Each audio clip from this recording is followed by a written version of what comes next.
పేరుకేమో ఆ జిల్లాలో 10కి 10 స్థానాలు టీడీపీవే. కానీ ప్రతిపక్ష వైసీపీని ధీటుగా ఎదుర్కోవడంలో మాత్రం ఎమ్మెల్యేలు వెనకపడ్డారా అంటే అవుననే వార్తలు వినిపిస్తున్నాయి. ఎమ్మెల్యేలతో పాటు మంత్రులు, జిల్లా ముఖ్య నేతలు కూడా వైసీపీ ఘాటైన విమర్శలకు ధీటుగా సమాధానం ఇవ్వలేకపోతున్నారని తెలుగు తమ్ముళ్ళు ఆవేదన వ్యక్తం చేస్తున్నారు. రాష్ట్రంలో ఎక్కడా లేని విధంగా ప్రతిరోజు ఏదో ఒక సందర్భాన్ని ఉపయోగించుకొని ఆ జిల్లాలో వైసీపీ ముఖ్య నేతలు కూటమి ప్రభుత్వంపై బాణాలను ఎక్కుపెడుతున్నారు.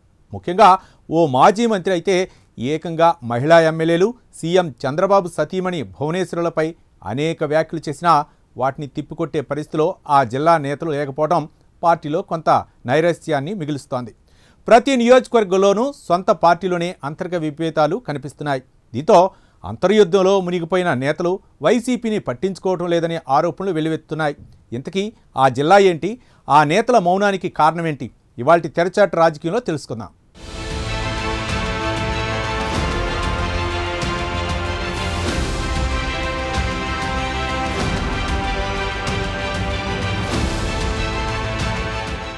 కడప తర్వాత వైసీపీ కంచుకోటగా ఉమ్మడి నెల్లూరు జిల్లా అని పిలుచుకుంటారు ఆ పార్టీ నేతలు. ఆ కంచుకోటలను బద్దలు కొడుతూ 2024 సార్వత్రిక ఎన్నికల్లో 10కి 10 స్థానాలు తెలుగుదేశం పార్టీ కైవసం చేసుకుని తమ సత్తా చాటింది.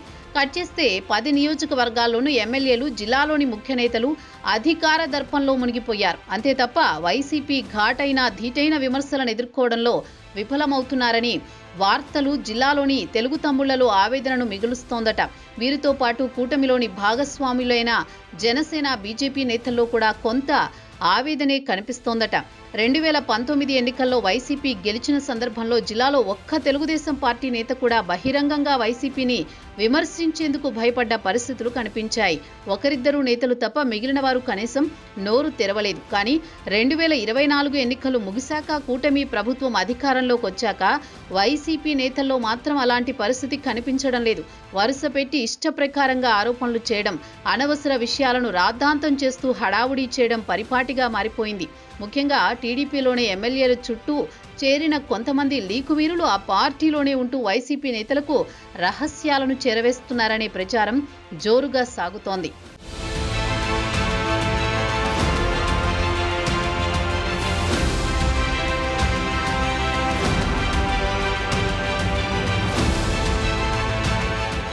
ఈ క్రమంలో ముందుగానే సమాచారం అందుకుంటున్న వైసీపీ నేతలు వరుస పెట్టి ఘాటైన విమర్శలకు దిగుతున్నారు. నెల్లూరు జిల్లా వైసీపీ అధ్యక్షుడు, మాజీ మంత్రి కాకాని గోవర్ధన్ రెడ్డి ఇటీవల జైలుకు వెళ్లి వచ్చాక ప్రభుత్వంపై ఆయన విమర్శలు మరింతగా పెరిగాయి. తన ప్రత్యర్థి ప్రస్తుత ఎమ్మెల్యే సోమిరెడ్డి చంద్రమోహన్ రెడ్డిని టార్గెట్ చేసుకుని వరుస పెట్టి సీఎం చంద్రబాబు వరకు అందరిపై విరుచుకు పడుతూనే ఉన్నారు.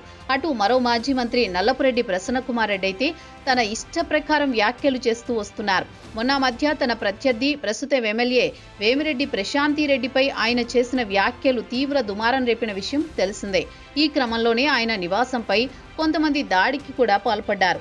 అటు వైసీపీ అధినేత జగన్ రెడ్డి సైతం ప్రసన్నకుమార్ రెడ్డిని పరామర్శించారు. కానీ అంతటితో ప్రసన్నకుమార్ రెడ్డి ఆగలేదు. సీఎం చంద్రబాబు నాయుడు సతీమణి భువనేశ్వరిపై కొన్ని వ్యాఖ్యలు చేశారు. అటు దివంగత ముఖ్యమంత్రి నందమూరి తారక రామారావు లక్ష్మీ పార్వతుల తొలి రాత్రి నెల్లూరులో సోమిరెడ్డి చంద్రమోహన్ రెడ్డి దగ్గరుండి చేయించారంటూ నోటికొచ్చినట్టు మాట్లాడారు.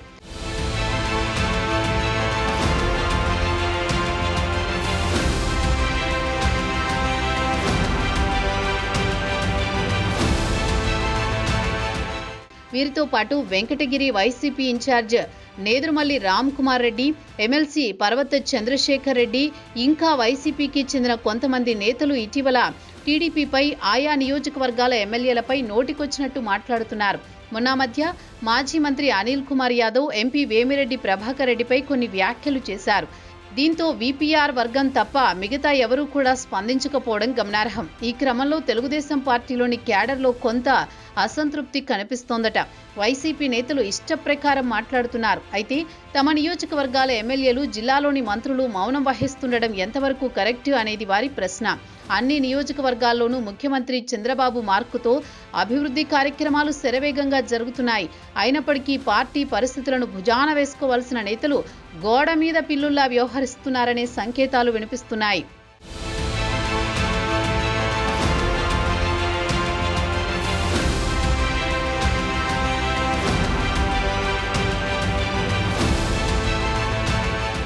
ప్రస్తుతం కూటమి ప్రభుత్వం అధికారంలో ఉన్నప్పటికీ తాము ఇంకా ప్రతిపక్షంలో ఉన్నామా అనే భావనలో 3 పార్టీల క్యాడర్ ఉందట.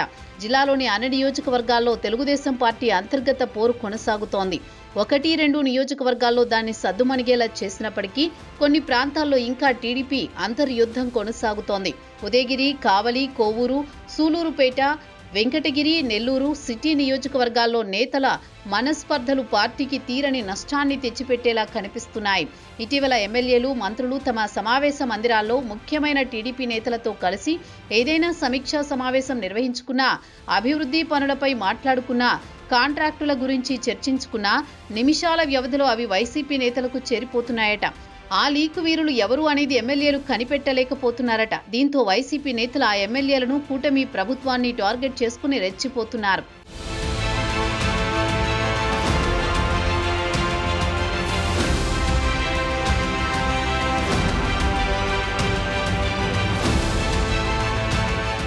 ఇకపోతే ప్రస్తుతం నెల్లూరు జిల్లాలో 2 మంత్రులున్నారు. మంత్రి నారాయణ సైలెంట్ గా నెల్లూరు సిటీలో తన అభివృద్ధి కార్యక్రమాలు కొనసాగిస్తూ వస్తున్నారు. వైసీపీనికి గట్టి విమర్శలు చేసే పరిస్థితి ఆయన ఎప్పుడూ చెయ్యరు. ఎవరన్నా విమర్శించినా సున్నితంగా 2 మాటలు మాట్లాడి పక్కకు వెళ్లిపోతారు. రాష్ట్రంలోనే సీనియర్ పొలిటీషియన్ అయిన మరో మంత్రి ఆనం రామనారాయణ రెడ్డి మాట్లాడే అవకాశం ఉన్నప్పటికీ ధీటైన విమర్శలు చేయడం లేదని పార్టీ శ్రేణుల్లో చర్చ నడుస్తోంది.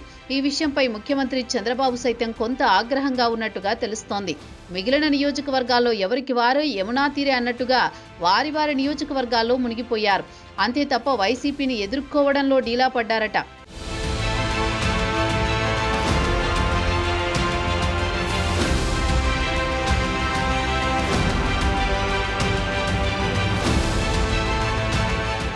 మరోవైపు ప్రసన్న కుమార్ రెడ్డి వ్యాఖ్యల పట్ల ఒక్క మాజీ మంత్రి సోమిరెడ్డి చంద్రమోహన్ రెడ్డి తప్ప జిల్లాలో మిగతా ఎవరూ స్పందించకపోవడం గమనార్హం. కావలిలో మాజీ ఎమ్మెల్యే రామిరెడ్డి ప్రతాప్ రెడ్డి, ప్రస్తుత ఎమ్మెల్యే కావ్య కృష్ణారెడ్డి గట్టిగానే కౌంటర్ ఇచ్చారు. అయినా జిల్లా టీడీపీ నేతలు చేస్తున్న కొన్ని చీకటి రాజకీయాలు వైసీపీకి ప్లస్గా మారుతున్నాయట. గత ప్రభుత్వంలో ఆయన చేసిన అవినీతిని ఒక్కొక్కటిగా బయటపెడుతుంటే జిల్లా క్యాడర్ ఎవరూ స్పందించకపోవడం విశేషం. నెల్లూరు రూరల్ నియోజకవర్గంలో ఎమ్మెల్యే కోటమిరెడ్డి శ్రీధర్ రెడ్డి వైసీపీ తుడిచిపెట్టుకునేలా చేశారు. ఈ నియోజకవర్గంలో ఒక్క ఇన్ఛార్జ్ ఆనం విజయ్ కుమార్ రెడ్డి తప్ప మిగతా ఎవ్వరూ మాట్లాడేందుకు సాహసించడం లేదు.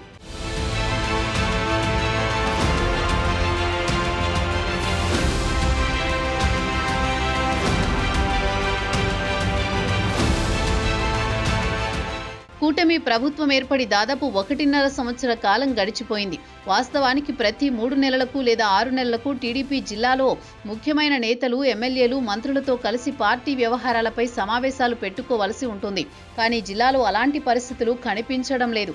ఏదో తూతూ మంత్రంగా కార్యక్రమంలో కలవడం తప్ప జిల్లా పార్టీ కార్యాలయానికి నేతలొస్తున్న పరిస్థితి కనిపించడం లేదు. ఒకప్పుడు కలకలలాడుతూ ఉన్న నెల్లూరు జిల్లా టీడీపీ ప్రధాన కార్యాలయం ఇప్పుడు వెలవెలపోతోంది. ఎవరో ద్వితీయ, తృతీయ స్థాయి నేతలు ప్రెస్ మీట్లు పెట్టడానికి తప్ప జిల్లా టీడీపీ కార్యాలయం ఎందుకు పనికిరాకుండా పోతుందని విమర్శలు వెల్లువెత్తుతున్నాయి. తరచుగా జిల్లాకి వచ్చే పెద్ద నేతలు టీడీపీ కార్యాలయానికి వెళ్లి అక్కడ కాసేపైనా గడిపి ఓ ప్రెస్ మీట్ పెట్టడం ఆనవాయితీగా వస్తూ ఉండేది.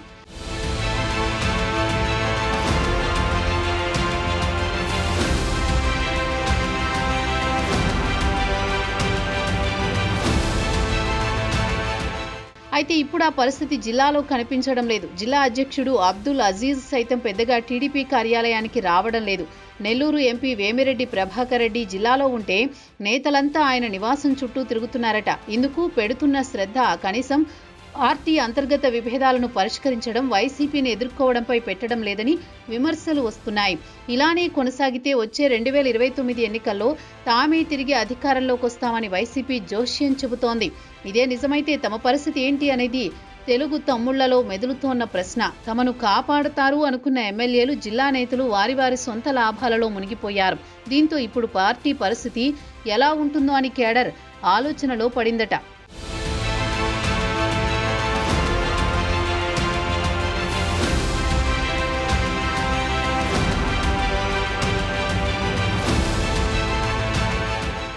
ఇప్పటికైనా నెల్లూరు జిల్లాలో పార్టీ నేతల్లో కొనసాగుతున్న అంతర్గత విభేదాలను పరిష్కరించి నేతలను ఒకటి చేస్తే తప్ప టీడీపీలోని క్యాడర్లో కొత్త ఉత్సాహం వచ్చేలా కనిపించడం లేదు.